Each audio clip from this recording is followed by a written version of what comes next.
Iepa ikasleo, gogoratu DBH bigarren mailan gaudela lehenengo unitatean, sorionan neurrian da ona.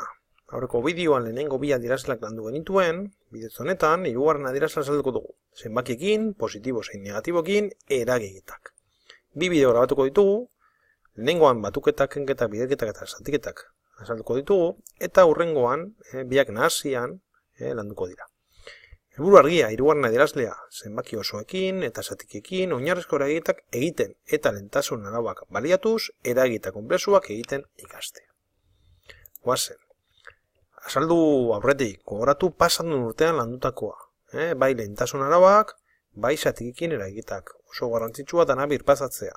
Lehentasun arauak, hemen gehiketak eta kenketak azaldu ziren, baita zatikiekin eragiletak, batuketak, kenketak, eta biderketak, eta zatiketak, hortaz, dana birpasatu behar da. Pasan urtetik ona zein da aldatzen dana, batez be, zenbaki negatiboi garrantzi handia ematen zaiela, eta, eragileta simpletan, biderketak eta zatiketak lan sartzen direla. Goazen batuketak eta kenketak azaltzera. Adibide batekin, erraz ulertuko duzu. Bi aukera, batuketa eta kenketan. Bat, zeinuak berdinak izatea, edo, bigarrena, zeinuak desberdinak izatea. Zeinuak berdinak badira, esate baterako, hemen, bostaren zeinua positiboa da, plus da, eta 6aren zeinua ere positiboa da. Zeinuak berdinak direnez, prozedur izango da, zeinu hori jarri, kasu honetan plus, zeinua plus, eta bi gehitu, 6, 5, 11, plus 11 emaitza. Beste honetan ere berdin. Negatibo, bien zeinua berdina da, hortaz emaitza negatiboa, eta 5 gehiru 8, minus 8. Hemen, errepikatzen den zeinu jarri, eta bi gehitu. Kontrara, zeinuak desberdinak direnean, prozedura aldatu egiten da. Prozedura honetan, bi zenbaki begiratu behar ditugu. Bat hemen adibidez.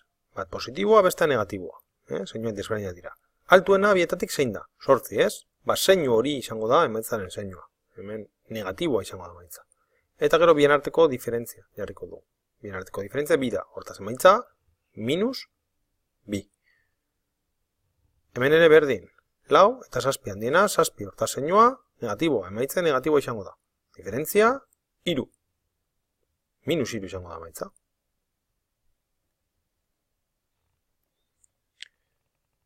Biderketa zatiketetan, prozedura guztiz aldatzen da.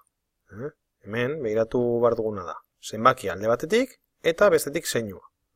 Zeinuak berdinak direnean, plus edo minus, emaitza plus izango da. Kontrara, zeinuak desberdinak direnean, plus edo minus, emaitza negatiboa izango da. Esate baterako. 5 bider 3, bi zeinuak positiboak, hortaz emaitza plus. Eta 5 bider 3, 15. Beste honetan, bi zeinuak berdinak dira, negatibo, hortaz emaitza zuzenean plus. Eta 6 bider 2, 12, emaitza plus 12. Beste hauetan, negatibo, positibo emaitza, eta hemen positibo, negatibo. Bietan emaitza negatibo izango da. Hemen, minus, 8 bider 12, minus 12, eta hemen 8 bider 40, minus 40. Labur bilduz. Batuketa eta kenketetan, zeinuak begiratzen ditugu, zeinuak berdinak direnean, zeinu hori eta gehitu. Zeinuak desberdinak direnean, handienaren zeinua eta bien arteko diferentzia. Eta biderketa zatiketetan, zeinuak berdinak direnean, emaitza plus da. Eta zeinuak desberdinak direnean, emaitza negatibo.